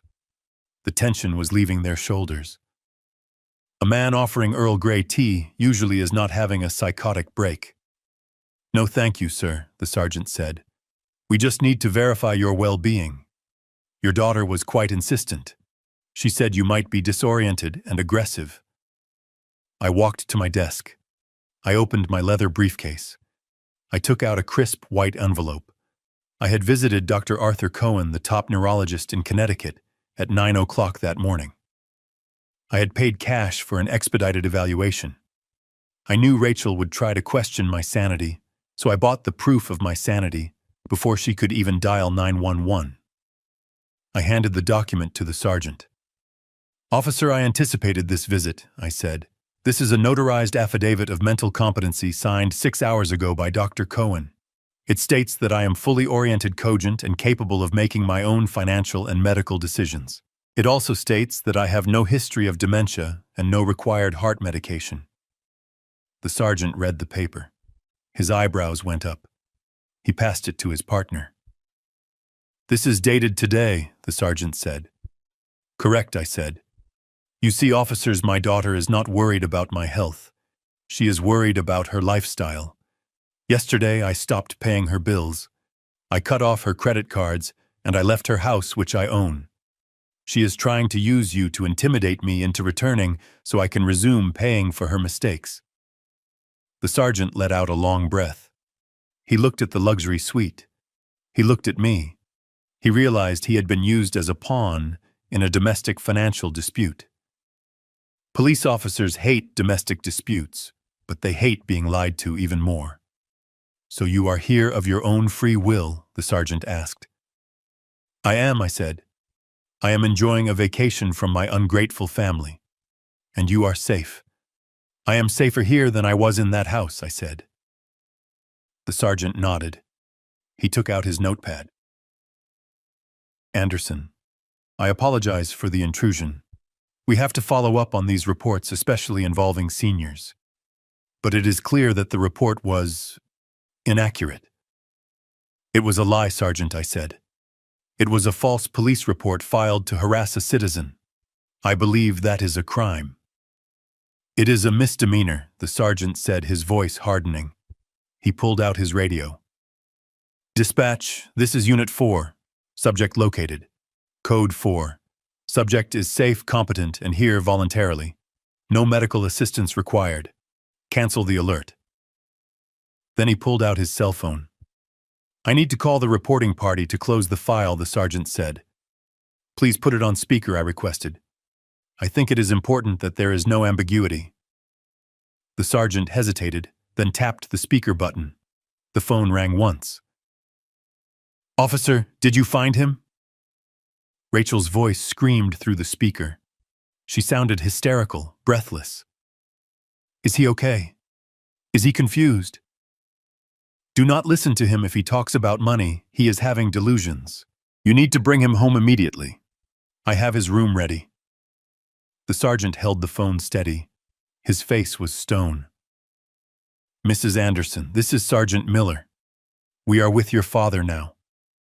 Oh, thank God, Rachel sobbed. Is he hurt? Did he know who you were? Just put him in the car, please. We are so worried. Ma'am, stop talking, the sergeant barked. His voice was sharp enough to cut glass. We have assessed your father. He is perfectly healthy. He is lucid. He has provided medical documentation proving his competency. He is not missing. He has simply chosen not to speak to you. There was a silence on the line. A long, heavy silence. What Rachel whispered. That is impossible. He is sick. He doesn't know what he is doing. He needs me. Mrs. Anderson, the sergeant, continued ignoring her protest. Filing a false missing persons report and making false claims about a medical condition to law enforcement is a violation of the law. You wasted police resources today. We have officers searching the parks when they could have been responding to real emergencies. But he is my father, Rachel shrieked. He walked out. He turned off the power. He is trying to hurt us. It sounds like a civil matter, ma'am, the sergeant said. Do not call 911 again unless there is a life-threatening emergency. If you continue to use the police to harass Mr. Anderson, we will issue a citation for misuse of emergency services. Do you understand? He is lying to you, Rachel yelled. He is manipulating you. Goodbye, Mrs. Anderson. The sergeant hung up. He looked at me. There was a flicker of respect in his eyes. Maybe even solidarity. He probably had kids of his own. He probably knew what it felt like to be taken for granted. Mr. Anderson, if she shows up here, you can call us for trespassing, he said. The hotel security is good, but we can issue a restraining order if necessary. Thank you, Sergeant, I said. I hope it does not come to that, but my daughter does not handle the word no very well. The officers stood up. They declined the water again, but this time with a smile. Enjoy your vacation, Mr. Anderson, the young officer said. I walked them to the door. I locked it behind them. I leaned against the heavy wood. I felt a weight lift off my chest. Rachel had fired her biggest gun. She had tried to strip me of my agency. She had tried to label me as an invalid, and the bullet had ricocheted right back into her face. I walked back to the desk and picked up my phone. I did not call her. I did not text her. I simply opened my email and forwarded the audio file of the police interaction which I had recorded on my iPad to Leonard. Add this to the file, Leonard, I typed. Exhibit C, malicious prosecution and defamation. I sat down and poured myself a cup of tea. It was still warm. I imagined the scene at the house. Rachel staring at her phone in the sweltering heat, realizing that the police were not coming to rescue her lifestyle. Realizing that she could not force me back. Realizing that the narrative of the senile old father had just collapsed. She was trapped. The house was getting hotter. The food was rotting. And now she knew that I was not just away. I was watching. And I was winning. The sun began to set, painting the sky in shades of purple and gold. It was a beautiful evening. I decided to go down to the hotel bar for a jazz concert. I put on my jacket. I checked my wallet. I had freedom in my pocket, and it felt lighter than air. The game of cat and mouse was over. Now we were entering the end game, and Rachel was running out of moves. I returned to my suite at 8 in the evening. The jazz concert downstairs had been excellent, a soothing balm of saxophone and piano that washed away the residual tension of the police visit. I felt lighter than I had in years. I felt unbreakable. The hotel staff had turned down the bed and placed a small chocolate on the pillow. It was a detail of care that my own daughter had never managed in a decade of living under my roof. I walked to the window. The city was a grid of amber light. Somewhere in the dark distance, 20 miles away, my house was sitting in blackness. I checked the weather app on my phone. The temperature in Greenwich was still 82 degrees with high humidity. Inside a sealed house without ventilation, it would be closer to 95. The air would be thick and stagnant. The darkness would be absolute. I poured myself a glass of sparkling water and sat in the leather armchair facing the view. I picked up my phone. It had been silent for 2 hours. Rachel was regrouping. She was realizing that the silver alert had failed. She was realizing that the police were not her private security force. She was realizing that she was losing. Then the phone buzzed. It was a single text message, a long block of gray text against the black screen. It was from Rachel. I put on my reading glasses. I expected an apology. I expected begging. I expected a sob story about how scared she was in the dark. I did not expect what I saw. Dad, you think you are so smart. You think you won because you tricked those cops with some fake doctor's note. You didn't win anything. You just made me angry. And you do not want to see me angry. This is your last chance. Come home tonight.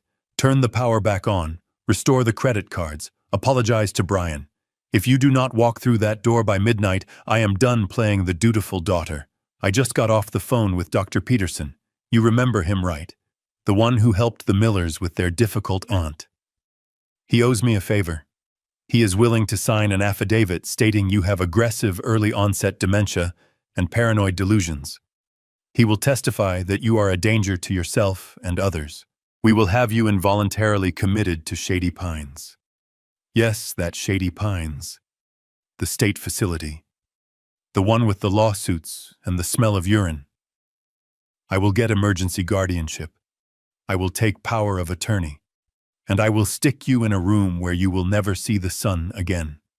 You will die in a cage wearing a diaper while we live in your house. This is not a threat, Dad. This is a promise. Come home, or lose everything. I read the message twice. I felt a cold sensation in my chest. But it was not fear. It was the sensation of a lock clicking into place. It was the feeling of a puzzle finally being solved. For years I had wondered if Rachel was just spoiled, or if she was truly malicious. I had wondered if her selfishness was a habit or a character flaw. Now I had my answer. She was not just ungrateful. She was a predator. She was willing to fabricate a medical diagnosis to imprison her own father in a state-run hellhole just so she could keep her country club membership. She was willing to erase my freedom to secure her comfort. Dr. Peterson. I knew the name. He was a society doctor who hung around the club bar too much. He was known for writing prescriptions for bored housewives who wanted to lose weight or sleep through the afternoon. He was a man with a gambling problem and a loose ethical code. It made perfect sense that Rachel would turn to him. I looked at the timestamp, 8:15 p.m. She had put it in writing. In the world of corporate logistics, we have a saying, if it is not written down, it did not happen. But if it is written down, it is evidence. Rachel had just committed a felony. She had threatened to conspire with a medical professional to commit fraud and unlawful imprisonment. She had attempted to extort me, and she had sent the proof directly to the victim. I did not reply. I did not type out a furious defense. I did not call her to scream. I took a screenshot of the text. Then I took another, just to be safe. I opened my secure email app. I attached the image. I typed a single line in the subject field. Extortion and conspiracy. Evidence A. I sent it to Leonard Ross. 30 seconds later, my phone rang. It was Leonard. Hal, Leonard said. His voice was low and hard. I just got your email. Did she really send this? Just now, I said. She is dumber than I thought, Leonard said. This is a Class C felony in Connecticut. Attempted larceny by extortion, conspiracy to commit healthcare fraud, and threatening to unlawfully restrain a person. Hal, this is not a family dispute anymore. This is criminal. I looked at the city lights. I took a sip of my water. I know Leonard. We can have her arrested, Leonard said. I can call the district attorney right now. I play golf with him on Sundays. We can have a warrant issued by morning. Dr. Peterson, too. He will lose his license before noon. I thought about it. I thought about Rachel in handcuffs. I thought about the scandal. It would be satisfying. It would be justice. Not yet, Leonard, I said. Why, Hal? She threatened to put you in a cage. Because arrest is too quick, I said. If she is arrested, she becomes the victim in her own mind. She becomes the martyr. She will cry to the press. She will say I set her up. No, Leonard. I want her to lose the house first. I want her to lose the status. I want her to stand in the dark, knowing she played her ace, and it was a joker. Leonard sighed. You are a cold man, Hal. She learned it from me, I said. Keep this text, Leonard. Notarize the receipt. If she tries to file that guardianship paper with the court, we will drop this on the judge's desk like a nuclear bomb. We will use it to get a permanent restraining order. Understood, Leonard said. I will draft the motion for the restraining order tonight. We will keep it in the chamber. What about Dr. Peterson? Send him a letter, I said. A quiet letter. Tell him we have the text. Tell him if he signs any paper regarding my health, we will forward this text to the State Medical Board and the FBI. Leonard chuckled. That will make him sweat. He will drop Rachel like a hot potato. Exactly, I said. Isolate her. Remove her allies. Let her scream into the void. I will handle it, Leonard said. Stay safe, Hal. She is desperate. Desperate people are dangerous. She is not dangerous, I said. She is just loud, and she is running out of battery. I hung up the phone. I looked at the text one last time. Die in a cage. A daughter saying that to her father. The father who taught her to ride a bike. The father who paid for her braces. I deleted the thread from my main inbox, but kept it in the secure folder. I did not want to look at it every time I opened my phone. It was too ugly. It was the autopsy of a relationship I had tried to keep alive for too long. I stood up and walked to the bedroom. I needed to sleep. Tomorrow was Monday. The day of the gala, or at least the day Rachel thought was the gala. She was probably sitting in the dark right now, sweating, convinced that her threat would work. Convinced that I was a weak old man who would fold at the first sign of pressure. She did not know that I had dealt with pirates off the coast of Somalia. I had dealt with Union strikes in bold ports. I had dealt with corrupt customs officials in third world countries. A spoiled brat with an iPhone was not going to break me. I turned off the lamp. The room was cool and dark. I closed my eyes. I thought about Brian. While Rachel was threatening me, Brian was probably trying to figure out how to open my safe. He knew I kept emergency cash there. He didn't know I had emptied it weeks ago. He didn't know that the only thing inside was a nasty surprise I had planted for him. Let them plot. Let them threaten. Let them dig their own graves. I had the shovel. And tomorrow I was going to hand it to Mr. Henderson. The heavy door of this presidential suite clicked shut behind me, sealing out the world with a reassuring, expensive thud. I stood in the foyer for a moment, just breathing. The air here did not smell of stale vape smoke or my son-in-law's cheap body spray. It smelled of fresh orchids and lemon polish. It smelled of silence. For the first time in 10 years, I did not have to worry about walking too loudly or turning the television volume up too high. I was 71 years old, and I had just run away from home like a teenager, but instead of a backpack, I had a platinum credit card and a plan that would bring my ungrateful family to their knees. I walked into the bedroom. The sheets were Egyptian cotton with a thread count higher than Brian's IQ. I sat on the edge of the bed and looked at the digital clock. It was 2:14 in the morning. At home, if I went to the kitchen at this hour, Rachel would storm out of her room screaming about how I was disrupting her sleep cycle. She would lecture me about the electricity cost of opening the refrigerator door. She would treat me like a senile old man wandering the halls. I picked up the bedside telephone. I pressed the button for in-room dining. A pleasant voice answered immediately. "Good morning, Mr. Anderson. How may we serve you?" "I want a Wagyu beef burger," I said. "Medium rare, with truffle fries, and send up a bottle of the 1995 vintage Cabernet, and a slice of cheesecake." "Certainly, sir." "Will there be anything else?" "No, that is all." I hung up. The bill would be over $300 for a midnight snack. Rachel would have an aneurysm if she knew. The thought made me smile. For a decade I had scrutinized every penny I spent on myself wearing shirts, until the collars frayed, and driving my car until the engine rattled all, to save money for my grandson's college fund and my daughter's lifestyle. I had denied myself everything, so they could have everything. And they told me to shut up. They told me I was a spare part. Half an hour later, I sat by the floor-to-ceiling window, eating the best burger I had ever tasted. I washed it down with wine that cost more than Brian's weekly contribution to society. I looked at the lights of the city below. Somewhere out there in the dark, my daughter was sleeping in a master bedroom she did not pay for, dreaming of a gala she could not afford. She thought she was the queen of the manor. She did not know the castle was built on sand, and I had just kicked away the foundation. I wiped my mouth with a linen napkin and picked up my cell phone. I dialed Leonard. I knew he would be awake.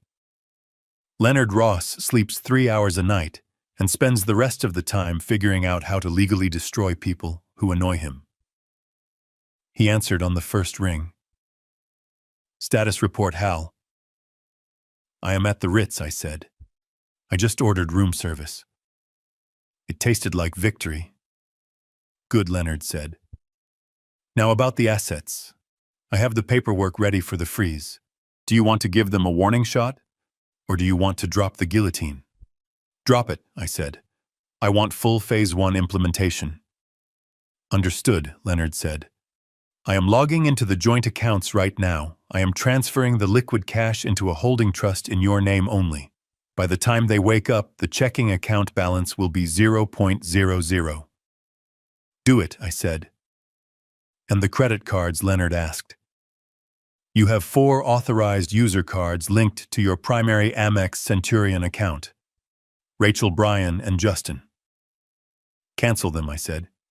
"Do not just suspend them, Leonard. Report them as compromised. Flag them for fraud. I want the terminals to scream declined when they try to buy a stick of gum." "Done," Leonard said. "I can hear the keystrokes. What about the utilities?" "Kill them," I said. "Electricity, water, gas, internet. Cancel the contracts. Tell the providers the owner has vacated the premises and any further service is unauthorized. It will take 24 hours for the physical shut-off," Leonard warned. "That is fine," I said. "Let them have one last day of comfort. It will make the darkness feel even colder." "Anything else, Hal?" "Yes," I said. "The life estate deed. The nuclear option. I have the papers on my desk, Leonard said. Mr. Henderson is ready to move. But Hal, once we execute that deed, there is no going back. The house belongs to the investment firm. You lose the title. I looked at the reflection of my face in the dark window. I looked old, but my eyes were sharp. I lost that house a long time ago, Leonard, I said. It ceased to be a home the day my wife died. Now it is just a building filled with parasites. Sign the papers. Transfer the title. I want Henderson to evict them before the ink is dry. Consider it done, Leonard said. Try to get some sleep, Hal. Tomorrow is going to be a bloodbath. I hung up the phone. I finished my wine. I crawled into the massive soft bed and closed my eyes. For the first time in years, I did not dread the morning. I could not wait for the sun to rise. I could not wait for the show to begin. I sat in the darkness of my hotel suite, illuminated only by the glow of the iPad screen. It was 3:14 in the morning on Monday, the night before the gala. The house in Greenwich was silent and sweltering, but there was movement in the study. I had been waiting for this. I had been predicting this specific act of desperation for 6 months. In the world of logistics, we call it a honeypot. You create an attractive target to lure a security breach into the open. My study safe was the honeypot. For years, I had kept a significant amount of cash there, roughly $50,000 in a fireproof box. I called it the Apocalypse Fund. Rachel knew about it. Brian knew about it. He had eyed that safe 100 times, his gaze lingering on the dial whenever he came in to ask for a loan. He thought it was his emergency piggy bank. He did not know that I had emptied it 3 weeks ago, leaving behind only a single white envelope. I watched the infrared feed. The door to the study creaked open. A beam of light from a heavy flashlight cut through the darkness. It was Brian. He was wearing black clothes like a cartoon burglar. He was sweating profusely. The lack of air conditioning combined with the crushing weight of his own failures had reduced him to a trembling mess. He closed the door behind him and locked it. He did not want Rachel to see this. This was his private crime. He moved to the large oil painting of the clipper ship hanging behind my desk. He took it down with clumsy, shaking hands and set it on the floor. There it was. The wall safe. It was an older model, a heavy steel box installed in the 80s. It looked formidable, but I knew a secret. The locking mechanism was worn. If you applied enough torque to the handle while hitting the side with a rubber mallet, the tumblers would slip. It was a flaw I had never fixed because I lived with family.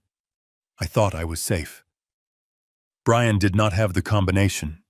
I had changed it the day I left. He tried a few numbers, likely my birthday or Rachel's birthday. The dial spun uselessly. He cursed softly. He leaned his forehead against the cold steel. He was desperate. He needed cash to flee. He needed cash to pay off the dangerous people he owed. He reached into his pocket and pulled out a large flathead screwdriver and a small crowbar he must have taken from the garage. He jammed the screwdriver into the seam of the door. He began to pry. I took a sip of water. I watched him struggle. While he grunted and strained, I thought about the $200,000. That was the number. $200,000 missing from my self-directed IRA account over the last 18 months. I had noticed the discrepancy a year ago. Small wire transfers to a shell company called Future Tech Solutions LLC, 5,000 here, 1,000, 10,000 there. It was sloppy. It was arrogant. I had traced the LLC registration. It was registered to Brian's college roommate. I had the bank records. I had the IP addresses. I had everything. I could have confronted him then. I could have called the police immediately. But I waited. I wanted to see how far he would go. I wanted to see if he would stop. He did not stop. He drained it. He stole my security to fund his fantasies and his mistresses. He stole the money I had set aside for his own son's future. On the screen, Brian was losing control. He was putting his entire body weight onto the crowbar. The drywall around the safe began to crack. He did not care about the damage. He was an animal trying to get to the meat. With a loud metallic pop, the locking bolt sheared. The heavy steel door swung open. Brian dropped the tools. He let out a sob of relief. He reached into the dark cavity of the safe.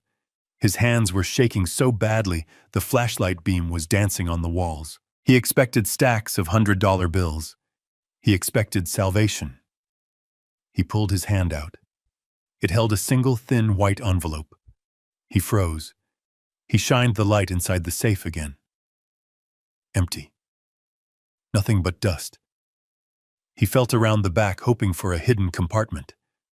There was nothing. He looked at the envelope. It had his name written on it in my handwriting. Brian. He tore it open. He pulled out the single sheet of paper. I knew exactly what it said because I had typed it on my vintage typewriter 2 weeks ago. I know about Future Tech Solutions, LLC. I know about the $200,000 you wired from the IRA. I have the bank records. I have the IP logs. I have the affidavit from your roommate. The FBI has been notified of wire fraud and elder financial abuse. They are just waiting for my final call. Put the crowbar down, Brian. It is over. I watched him read it. I saw his eyes scan the lines. I saw the exact moment the words registered in his brain. His knees gave out. He did not sit down, he collapsed. He slid down the wall until he hit the floor. The paper fell from his hand. He looked at the camera.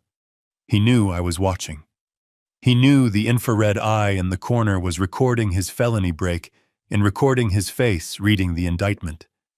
He started to cry. It was not a dignified cry. It was the weeping of a man who realizes he has walked off a cliff. He curled into a ball on the floor of my study, surrounded by the ruin of his own making. He had thought I was a foolish old man, a resource to be mined. He did not know that I audit everything. He did not know that while he was playing poker, I was tracking every penny. He was not just broke now. He was a felon.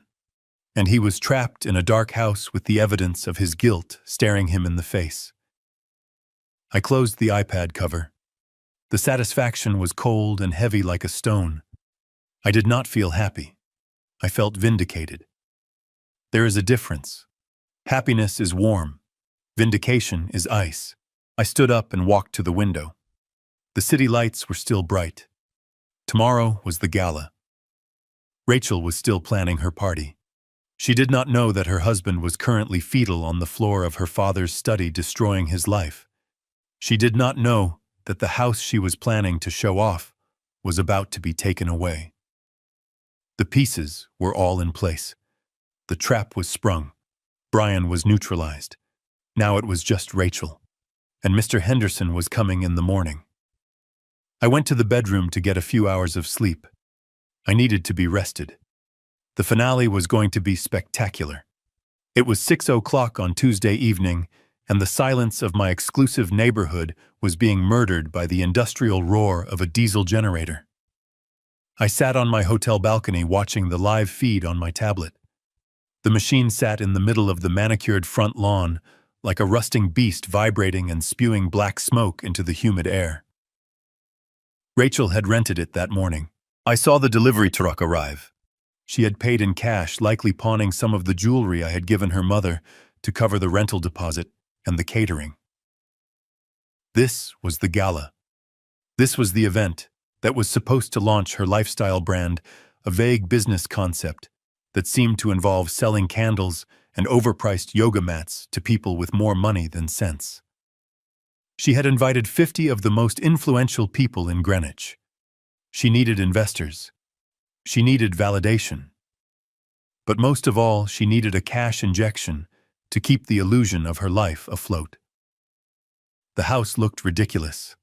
Thick orange extension cords snaked through the front door, and open windows feeding power to a few standing lamps and a portable sound system. The central air conditioning remained dead. The temperature inside was 85 degrees. Rachel had placed electric fans in the corners, but they were just pushing hot air around. I watched the guests arrive.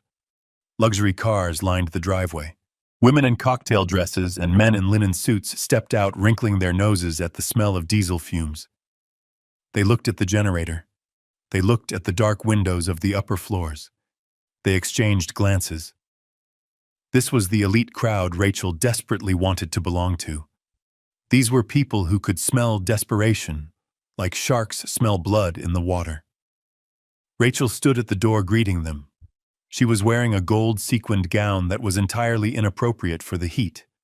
Her hair was piled high on her head, likely to keep it off her sweating neck. She was smiling a wide, manic grin that did not reach her eyes. She was talking too fast. I could not hear every word over the drone of the generator, but I could read her body language. She was frantic. I switched to the interior camera in the living room. The furniture had been pushed back. Waiters hired from a discount agency were passing around trays of appetizers that looked suspiciously like they came from the frozen food aisle of Costco. The guests were fanning themselves with cocktail napkins. The humidity was already making hair frizz and makeup run. I zoomed in on a conversation near the fireplace. A woman with a pearl necklace leaned in to ask Rachel a question. I turned up the volume on my iPad, hoping the microphone would pick it up over the background noise. "Where is Harold?" the woman asked, looking around. "I thought he would be here. I wanted to ask him about his time in shipping." Rachel laughed. It was a high, brittle sound. "Oh, Dad is in Europe. He decided to take a last-minute trip to the south of France. You know how he is, always jet-setting. He sends his love." I took a sip of my iced tea. The south of France. I was 3 miles away in a hotel room watching her lie with the ease of a sociopath. She preferred to invent a glamorous fiction rather than admit her father had walked out on her. She needed my prestige. She needed the weight of my name to legitimize her scam. Even in my absence, she was using me. Then Brian appeared. He walked into the room from the hallway that led to the study. He looked like a man walking to the gallows. He was wearing a tuxedo that was slightly too large for him now, as if the stress of the last 48 hours had physically shrunk him. His face was gray. His eyes were darting around the room looking for threats, looking for the police, looking for me. He knew about the safe. He knew about the FBI. He knew that every second he spent in this house was borrowed time. But Rachel had forced him to perform. She needed him to play the successful husband. She needed the tableau to be perfect. He walked up to a group of men near the bar. He tried to smile. He tried to engage in banter. But his hands were shaking so badly, he spilled champagne on his sleeve. He looked at the camera in the corner. He stared right at me. There was no defiance left in him, just terror. He knew I was the audience. He knew I was the judge. The party was a disaster in slow motion. The generator sputtered and coughed, causing the lights to flicker ominously. The music cut out and then surged back at a deafening volume. The guests were checking their watches. They were finishing their drinks quickly. They wanted to leave. The heat was oppressive. The vibe was toxic. They knew something was wrong. They knew money does not make this much noise. Rachel tapped a glass with a spoon. She stood in the center of the room, sweating in her gold dress. "Everyone, please listen," she shouted over the roar of the engine outside. "We are so glad you are here to celebrate the launch of Lux Life. We are looking for ground floor partners to join us on this journey." She began her pitch. It was a word salad of buzzwords: synergy, holistic, paradigm shift. She was asking for money. She was begging for a lifeline. She looked around the room, searching for a checkbook, searching for a savior. She did not know that her time was already up. I looked away from the screen and out the window. Down on the street far below, I saw the flashing lights. Not one car, not two. A convoy. 4 police cruisers and 2 black SUVs were moving silently through traffic, heading north toward the hills. Heading toward my house. Mr. Henderson was punctual. He was a man of his word. I had signed the papers electronically, an hour ago. The deed was transferred. The eviction notice was filed. The grace period was 0. I looked back at the screen. Rachel was raising a glass for a toast. To family, she said, and to the future. The future was pulling into the driveway. The blue lights washed over the front lawn, illuminating the generator in harsh strobes. The guests near the window turned to look. The chatter stopped. The music seemed to fade away. Rachel lowered her glass. She followed their gaze. She saw the police. She saw the man in the dark suit getting out of the lead car. She probably thought they were there for the noise complaint. She probably thought she could talk her way out of it. She did not know that the party was over. She did not know that the landlord had arrived. I set my tea down. I leaned forward. This was the payoff. This was the moment the ledger balanced. I watched as the front door opened. The heat of the night rushed in, and with it came the cold, hard truth. The front door of the mansion swung open not by the hand of a welcoming host, but by the firm push of a uniformed sheriff's deputy. The heavy oak slammed against the interior wall with a sound that cut through the drone of the generator outside like a gunshot. On my screen, the effect was instantaneous. The 50 guests in the living room froze. The woman who had been asking about my shipping career dropped her fork. It clattered against a china plate, a tiny sound of domestic violence in a room held breathlessly still. Rachel stopped mid-toast. Her arm was still raised, the cheap champagne bubbling in the glass. She looked at the door. She blinked rapidly, as if trying to clear a smudge from her vision. She saw the sheriff. She saw 2 deputies behind him. And then she saw the man in the charcoal suit stepping through the police line. It was Mr. Henderson. He looked exactly as a man who owns $300 million in real estate should look. Bored, efficient, and utterly devoid of empathy. He carried a black leather folio in his left hand. Behind him, a team of 6 men in gray coveralls waited on the porch. They wore gloves. They carried packing crates. They were the cleanup crew. Rachel lowered her glass. She forced a smile onto her face, a rictus of terror and denial. She walked toward the sheriff, her gold sequins shimmering under the harsh work lights she had set up. "Officer," she said, her voice shrill, "thank goodness you are here. The neighbors have been harassing us about the noise. We have a permit for the generator. My husband was just about to turn it off." The sheriff did not smile. He did not take off his hat. He looked at Rachel with the weary expression of a man who has seen every variation of delusion the county has to offer. "Mrs. Anderson," he said, "we are not here for a noise complaint. We are here to effectuate a transfer of property possession and to assist in a civil eviction." Rachel laughed. It was a wet, choking sound. "Eviction? That is absurd. My father owns this house. He is in Europe. You have made a mistake." The sheriff stepped aside. Mr. Henderson stepped forward. He placed his folio on the entryway table, sweeping aside a vase of wilting flowers Rachel had placed there. He opened the file. The sound of the crisp paper turning was amplified by the sudden silence of the room. Even the generator seemed to quiet down, as if the machine itself was listening. "Good evening, Mrs. Anderson," Mr. Henderson said. His voice was dry like sandpaper on wood. "My name is Robert Henderson.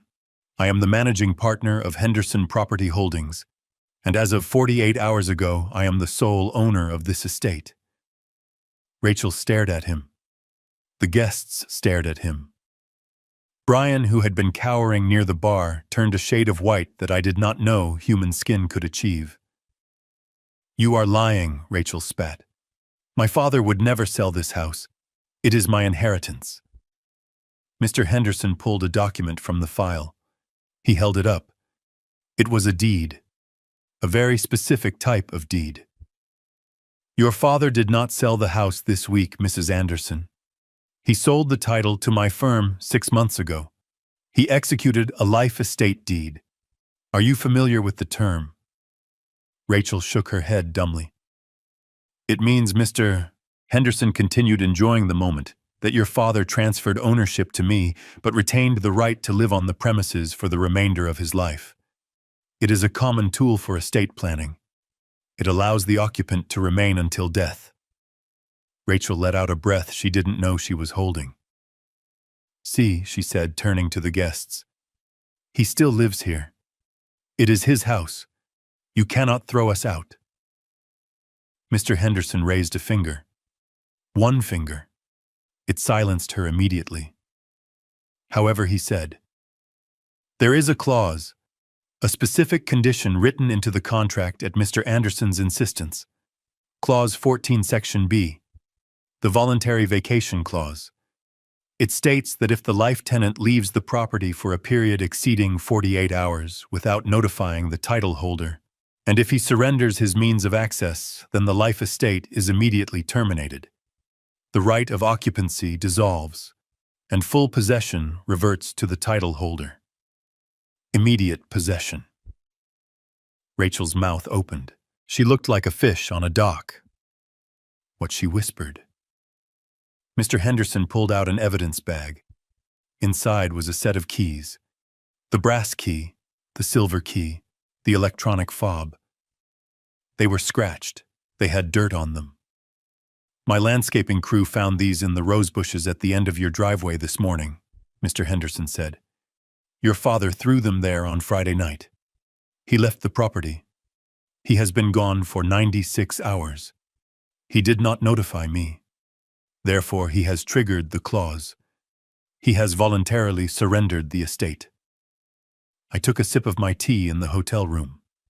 I watched Rachel's face crumble. She was replaying the scene in her mind. Friday night. Me standing on the porch. The arc of the keys flying through the air. Her screaming at me to pick them up. She had watched me do it. She had watched me sign her eviction notice, and she had thought I was just having a tantrum. But Dad is coming back, Rachel shrieked. He is just on a trip. This is a mistake. You cannot do this. He is not coming back, Mr. Henderson said coldly. I spoke with his attorney, Mr. Ross, an hour ago. Mr. Anderson has confirmed his intent to vacate. He has no desire to live here anymore. And since you are guests of the life tenant and the life tenancy has expired, you are now trespassers. He gestured to the sheriff. Sheriff, if you please. The sheriff stepped forward. His hand rested on his belt. Folks, the party is over, he announced to the room. This property is now under the control of Henderson Holdings. Everyone who does not reside here needs to leave immediately. Residents, you have 30 minutes to gather personal essentials. Clothes and medication only. Furniture, electronics, and valuables stay until ownership can be verified. Chaos erupted. It was beautiful. The socialites of Greenwich do not handle police raids well. There was a scramble for purses, a rush for the door. Women were tripping over their high heels. Men were shouting for valets who weren't there. Wait, Rachel screamed, grabbing the arm of a potential investor. Do not go. This is a legal mix-up. We will sort this out. The investor pulled his arm away as if she were contagious. Do not touch me, he hissed. You said your father was in France. You said you owned the company. You are a fraud. He stormed out. The room was emptying fast. The dream of the gala was dying on the floor, trampled by expensive shoes. Mr. Henderson snapped his fingers. The 6 men in gray coveralls marched into the house. They moved with military precision. 2 of them went to the television. 2 of them went to the paintings on the wall. They were not moving them. They were tagging them. They were putting stickers on everything that was now considered an asset of the property owner. Rachel ran to Mr. Henderson. She grabbed his lapel. You cannot do this, she sobbed. This is my home. My son lives here. My clothes are here, Mr. Henderson peeled her fingers off his suit. He dusted off the fabric. This is not your home, Mrs. Anderson. It never was. You were a guest, and you have overstayed. You have 30 minutes. If you are not out, the sheriff will arrest you for criminal trespass." He looked at his watch. 29 minutes. Then I saw Brian. He had not moved from the bar. He was watching the scene unfold with a strange detachment. He saw the police. He saw the movers. He saw his wife screaming. But his eyes were focused on something else. He was looking at the front door, waiting for something. He did not have to wait long. Two men in windbreakers walked in behind the sheriff. They did not look like local police. They had earpieces. They had badges on their belts that were not stars. They were shields. FBI. Brian saw them. His legs gave out. He slumped against the bar, knocking over a tower of champagne glasses. The crash was deafening. The agents walked straight to him. They did not run. They did not shout. They knew he wasn't going anywhere. "Brian Miller," one of the agents said. Brian nodded slowly. He held out his hands. He did not even wait for the command. He wanted to be taken away. He wanted to be anywhere but in that house with his wife and her failure. They cuffed him. They led him out past Rachel, who was too busy screaming at a mover touching her vase to notice her husband was being arrested by the federal government. I watched it all. The screen of my iPad was a window into a hell I had constructed. The house was being stripped. The guests were fleeing. The family was being dismantled piece by piece. Rachel stood alone in the center of the living room. The generator outside finally ran out of fuel. It sputtered and died. The lights connected to the extension cords flickered and went out. The room plunged into darkness, illuminated only by the flashlights of the sheriff's deputies and the cold blue strobe of the police cruisers outside. Rachel looked around the dark, empty room. She looked at the camera. "Dad," she whispered into the blackness. "Dad, help me." I reached out and pressed the button on my screen. Connection terminated. I closed the app. The show was over. The curtain had fallen. I had my answer. They did not care when I was there. They only cared when I was gone. And now I was gone for good. The darkness in the living room was absolute, save for the harsh beams of the deputies' flashlights cutting through the gloom, like searchlights in a prison yard. Brian was gone, taken out the back door in handcuffs by federal agents, leaving a void where his pathetic arrogance used to be. Now the spotlight turned solely to Rachel. She stood in the center of the room, her gold-sequined dress catching the erratic light, making her look like a disco ball in a mausoleum. She was trembling not from the cold, but from a rage so pure it vibrated through the screen of my iPad. "This is illegal," she shrieked, her voice cracking under the strain. "You cannot throw me out. This is my house. My mother died in this house. It is my inheritance. It is my birthright. You are stealing from me." She lunged toward Mr. Henderson, her hands curled into claws. A deputy stepped in front of her, blocking her path with a solid wall of uniformed indifference. Rachel bounced off him, stumbling back in her high heels. Mr. Henderson did not flinch. He adjusted his glasses and opened the black folio again. He pulled out a single sheet of paper. It was not a deed this time. It was a letter. A letter I had written 3 years ago when Rachel first demanded I put her name on the title. Mrs. Anderson. Mr. Henderson said, his voice calm and dry, echoing in the silent room. "There is no inheritance to claim because there is no estate to inherit.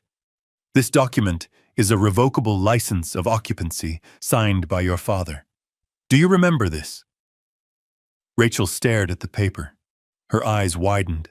"It states clearly," Henderson continued reading by the light of a deputy's torch, "that Rachel Anderson and her family are permitted to reside on the premises solely at the discretion of the owner, Harold Anderson.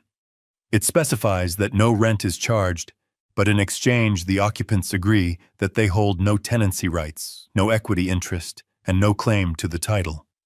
It further states that this license can be revoked at any time without cause." He lowered the paper.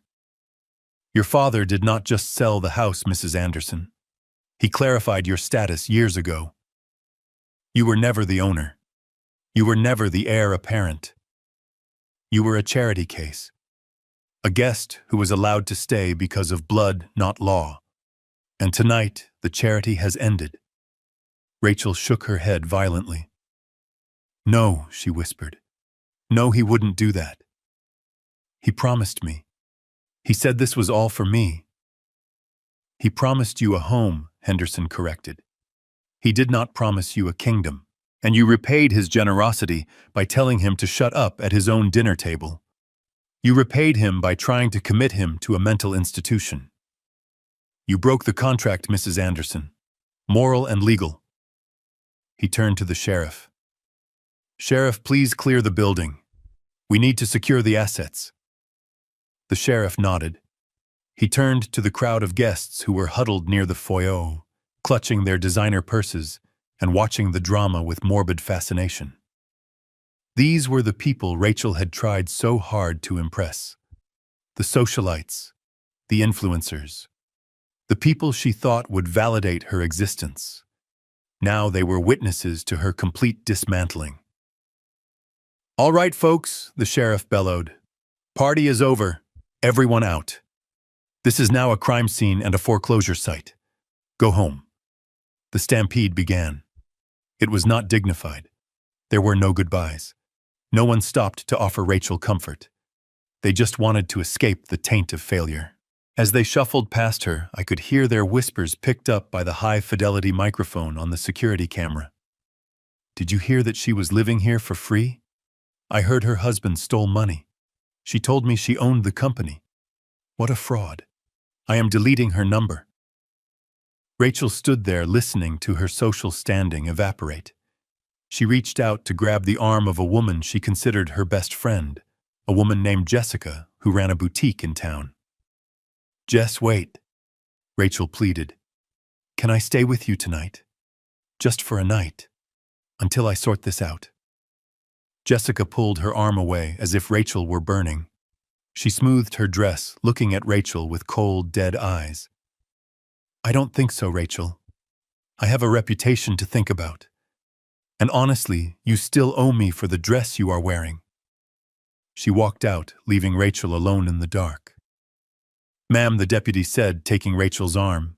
It is time to go. Rachel planted her feet.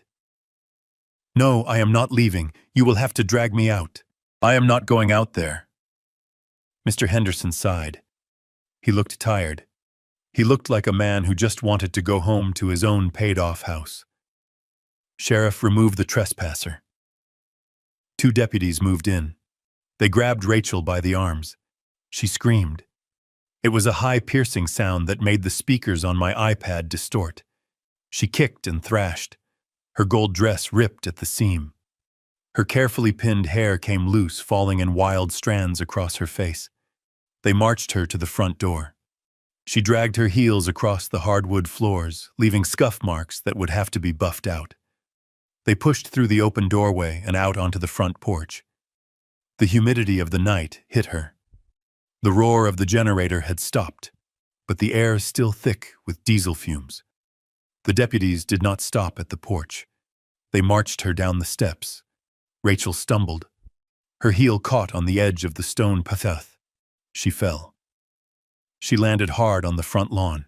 It had rained briefly earlier in the evening, a summer sun shower I had missed from my hotel room. The ground was soft and wet. The grass was muddy where the landscaper had trampled it, trying to retrieve his equipment. Rachel fell face first into the mud. Her gold-sequined dress, the symbol of her vanity, soaked up the dirty water. She tried to push herself up, but her hands slipped. She rolled over, sitting in the muck, her legs sprawled in front of her. She looked up at the house she thought was hers, the house where she had tormented me. Mr. Henderson stood in the doorway, backlit by the flashlight beam, like a guardian angel of eviction. "Do not come back," Mrs. Anderson, Henderson called out. "If you step foot on this property again, you will be arrested. Your personal effects will be boxed and left at the curb on Friday. I suggest you find a U-Haul." He closed the heavy oak door. The sound of the latch clicking shut was final. It was the period at the end of a very long sentence. Rachel sat in the mud. The police cruisers were pulling away, their job done. The guests were gone, their taillights fading down the street. She was alone. Truly alone. Covered in dirt in the dark, with no money, no husband, and no home. She looked at the security camera mounted above the garage. She knew I was there. She knew I was the architect of this moment. She opened her mouth to scream, but no sound came out.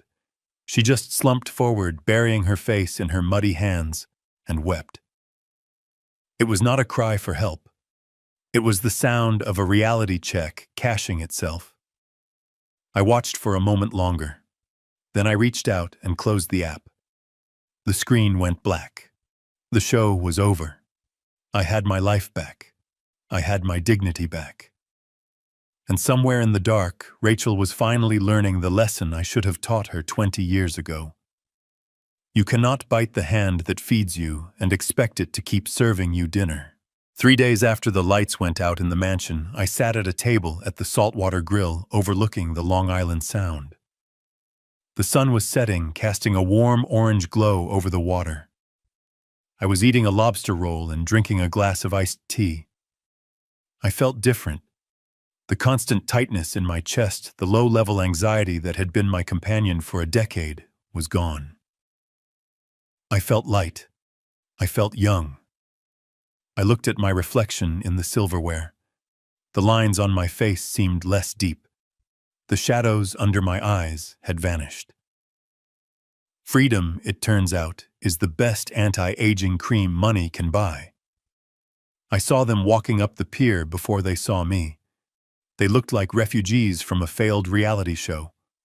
Rachel was wearing jeans and a t-shirt that looked wrinkled. Her hair, usually sprayed into submission, was pulled back in a messy bun. She wore no makeup. Her face was puffy red and blotchy. She looked 10 years older than she had on Friday. Brian was trailing behind her. He was not wearing a suit.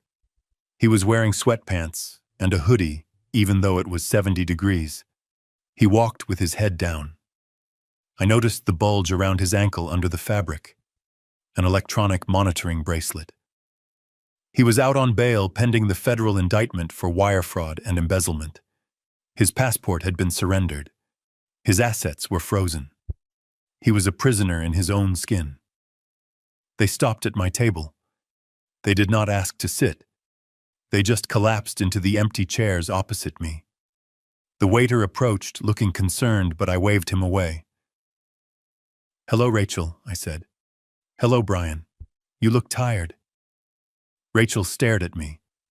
Her eyes were full of hate and confusion and a deep, terrifying desperation. "You ruined us," she whispered. Her voice was raspy. "We are homeless, Dad. We are staying at a Motel 6 by the highway. Justin won't speak to me. Brian is facing 20 years in prison. You ruined everything." I took a bite of my lobster roll. It was perfectly seasoned. "I did not ruin anything, Rachel," I said, chewing slowly. "I simply stopped fixing what you broke. There is a difference." "You called the FBI," Brian said. He did not look up from the table. "You sent them the records. You sent them the IP logs. You set me up." I wiped my mouth with a napkin. "I audited my books, Brian. I found a discrepancy. I reported it to the authorities. That is not a setup. That is due diligence. You stole $200,000 from a man you called a spare part. You thought I was too old to notice. You thought I was too stupid to trace a wire transfer. You were wrong." Rachel slammed her hand on the table. It was a weak echo of the slam that had started this whole war on Friday night. "Stop it," she hissed. "Just stop it. We get it, okay? You made your point. You won. Now fix it. Drop the charges against Brian. Buy the house back from Henderson. We can go back to how it was. I promise I will be nicer. I promise we will listen to you. Just please, Dad. I cannot live in a motel. I am your daughter." I looked at her. I looked deep into her eyes, searching for a shred of the little girl who used to hold my hand when we crossed the street. I searched for the young woman who cried when her goldfish died. I found nothing. All I saw was a calculator. All I saw was a woman who measured love in square footage and credit limits. I reached into my leather briefcase, which was sitting on the chair next to me. I pulled out a small black moleskin notebook. It was worn at the edges. I had carried it for 20 years. I slid it across the table. "What is this?" Rachel asked, looking at it like it was a poem. "Open it," I said. She opened the book. Her eyes scanned the pages, filled with my neat handwriting. Rows and columns of numbers, dates, amounts. "Page 1, I said. "The year you turned 18. Tuition, room and board, sorority dues, spring break trips, a new car because you didn't like the color of the used one I bought you. Total $250,000. She turned the page. Her hand trembled. "Page 10, I said. "The wedding, the dress, the venue, the open bar, the honeymoon in Bali, $85,000. She kept turning. "Page 20, I continued. "The house down payment, the monthly allowance disguised as consulting fees for Brian's fake companies, the credit card bills I paid quietly because I didn't want you to have bad credit, the private school for Justin, the landscaper, the pool boy, the groceries." I leaned forward. "Turn to the last page, Rachel." She turned to the end. There was a single number circled in red ink. $4,200,000. I tapped the table. "That is the total, Rachel. That is the cost of your love. That is the price of my silence for the last 20 years. $4.2 million.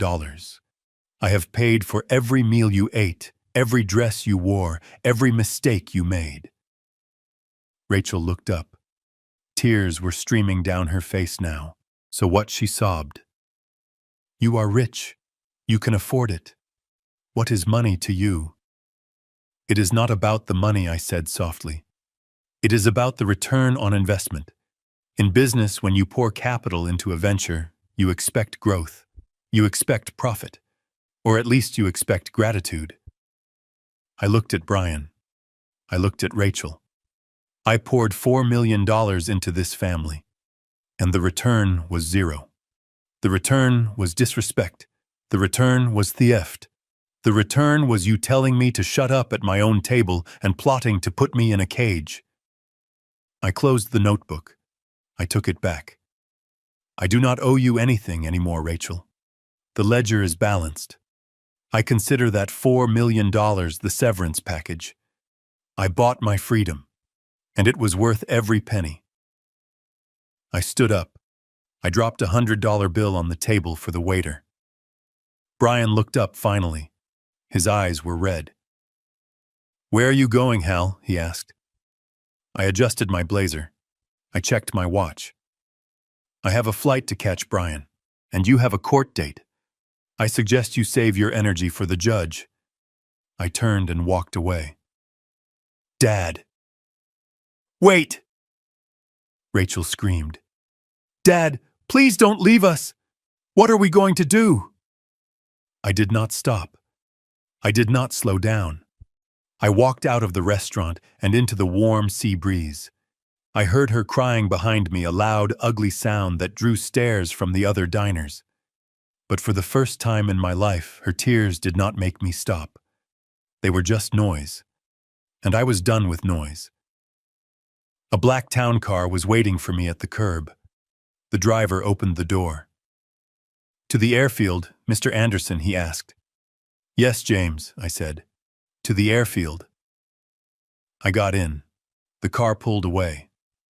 I watched through the tinted rear window as Rachel ran out of the restaurant. She stood on the sidewalk watching the car disappear into traffic. She looked small. She looked lost. She looked like someone who had just realized that the bank of Dad was closed forever. 20 minutes later, The car pulled onto the tarmac of the private airfield. The Gulfstream G650 sat there gleaming white against the blue sky.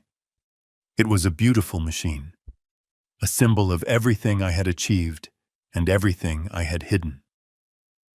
I walked up the stairs. The stewardess greeted me with a glass of champagne. "Welcome aboard, Mr. Anderson. Your guests are already seated." I walked into the cabin. Sitting in the plush leather seats were three men, Arthur, Samuel, and Walter. They were members of the investment club Rachel had mocked for years. She called them the Senile Squad. She did not know that together we controlled more capital than a small country. They were my friends. They were men who knew the value of loyalty. Hal Arthur said, raising his glass. "You made it." I smiled. A real, genuine smile. "I made it, Arthur. The baggage has been unloaded." I sat in the window seat. The engines whined to life, a low, powerful hum that vibrated through the floor. I opened the wood-paneled table in front of me. I laid out a large vintage map of the world. It was worn at the creases. Catherine and I had bought it 40 years ago. We used to trace routes with our fingers, dreaming of the places we would go when we retired. Before the cancer took her. Before the grief trapped me in that house. I placed my hand on the map. I traced the line across the Atlantic. "Where to first?" Hal Walter asked. I looked at the map. I looked at the spot Catherine had circled in red ink so many years ago. "Paris," I said. "We are going to Paris." The plane began to taxi. I looked out the window as the ground began to rush by. The hangars blurred. The trees became green streaks. And then, with a surge of power, we lifted off. I watched the ground fall away.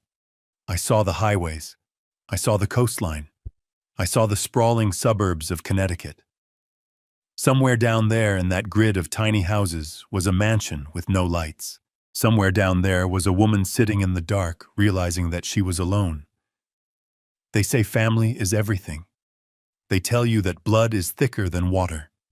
They tell you that you must sacrifice yourself on the altar of your children's happiness. They are wrong. Respect is everything. Dignity is everything. Without respect, family is just a word. It is a biological accident. It is an empty noun that people use to manipulate you. I looked at the clouds rushing past the window. I was 71 years old. I had lost my wife. I had lost my daughter. But as the plane banked toward the east, toward the ocean, toward the future, I realized something profound. I had found myself, and I liked the company. The stewardess refilled my glass.